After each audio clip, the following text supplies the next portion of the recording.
Welcome to the ArmaniTalks YouTube channel. I'm your host, ArmaniTalks.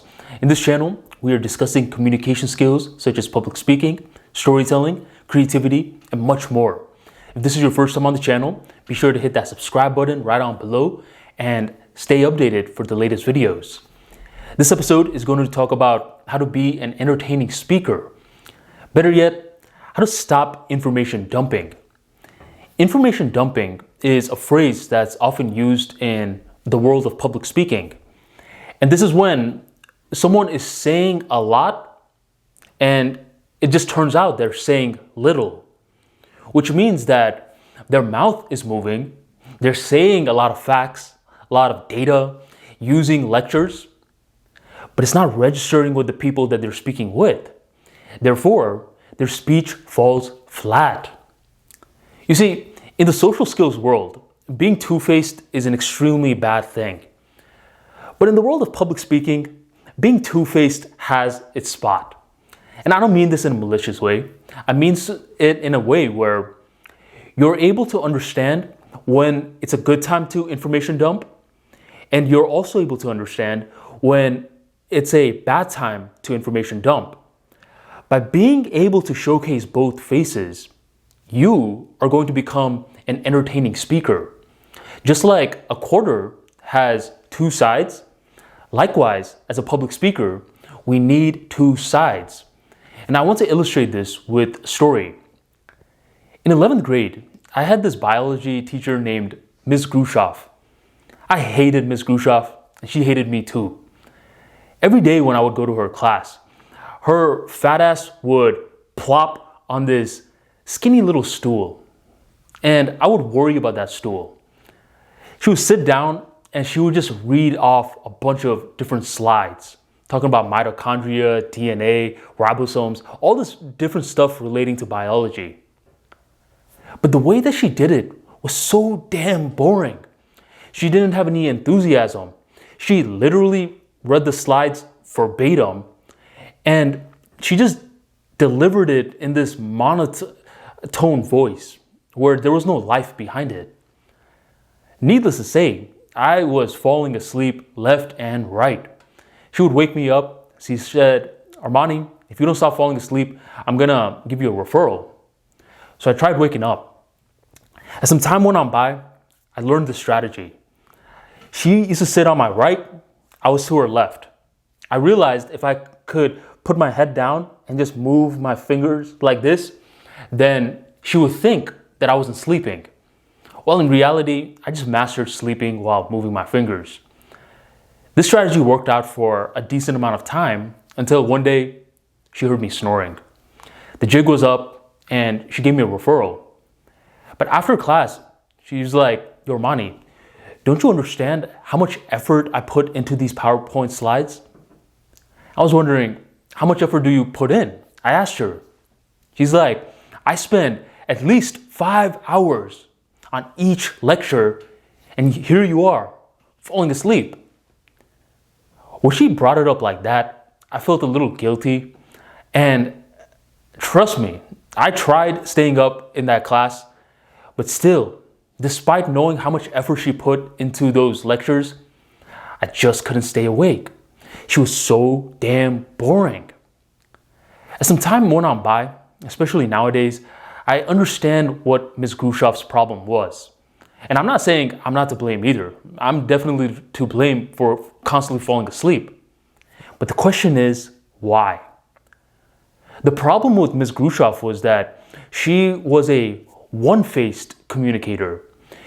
In terms of creating her PowerPoints, she did a lot of information dumping. Trust me, she was extremely knowledgeable in biology. No one's taking that away from her. And from her lectures, she was able to get all her knowledge and structure it in a way for the PowerPoint slides. But there was a problem. She only factored herself into the equation. She never factored in her audience. Just because your information dumping worked in this side does not mean that this same mindset is going to work in the side presenting to the audience. And that was her problem. She did not know how to wear two different hats.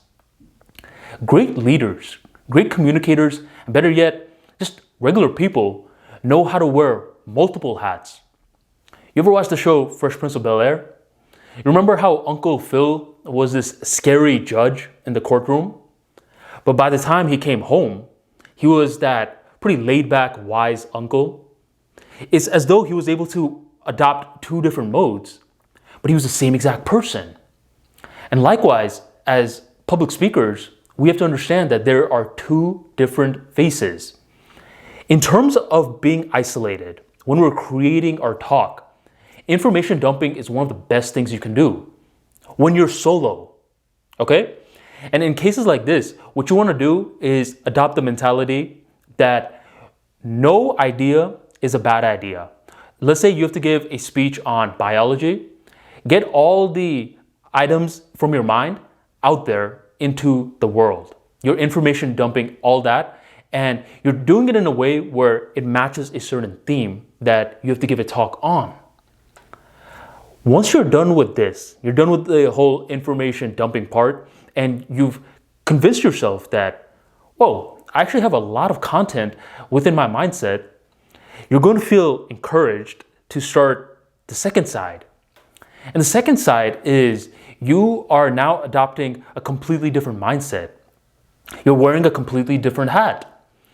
And in this hat, you need to stop information dumping, and you need to be one of those people that starts factoring in the audience at this point. In cases like this, one of the best ways to trim away a lot of this information is to make that assumption from the get-go that most humans, they cannot concentrate for more than 7 to 10 seconds. Make this assumption immediately. Then make the assumption most people are preparing what they're going to say next.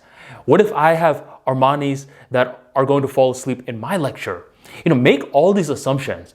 It's not like you're being mean, even though you are expecting the worst out of the audience. In reality, this mindset is going to bring out your creativity. All that content you have right here, in this world, in this hat, as you are information refining at this point, you are considering that the audience is not the most focused, and you're going to be pleasantly surprised when they are focused. This mentality allows you to start shaving off a lot of unneeded information. So on your speech day, lecture day, presentation day, you give the information which is meaningful to that audience. So in this case, two people win. You win because you prove to yourself that you have the information. The audience wins because they're able to get your valid information, and they're able to get the meaning out of it because you're considerate. You took the time to acknowledge that most people, unfortunately, don't have stellar concentration rates. By doing this, you become two-faced, but in a good way. You wear two hats while being the same person, and this is how entertaining speakers are born. They know how to get from one zone to the next and maintain their identity at the same time. So you could be like Uncle Phil from Fresh Prince of Bel-Air. You could be the way that you normally are, how you act differently with different people. Just don't forget that in the world of communication skills, especially public speaking, you gotta be mindful of the different parties that are involved. It's not just us. Communication automatically makes the assumption that at least one more party is involved. Factor in that party, and that's how entertaining speakers are born. That's how you're able to deliver meaning to other people, and you're able to say more by surprisingly saying less.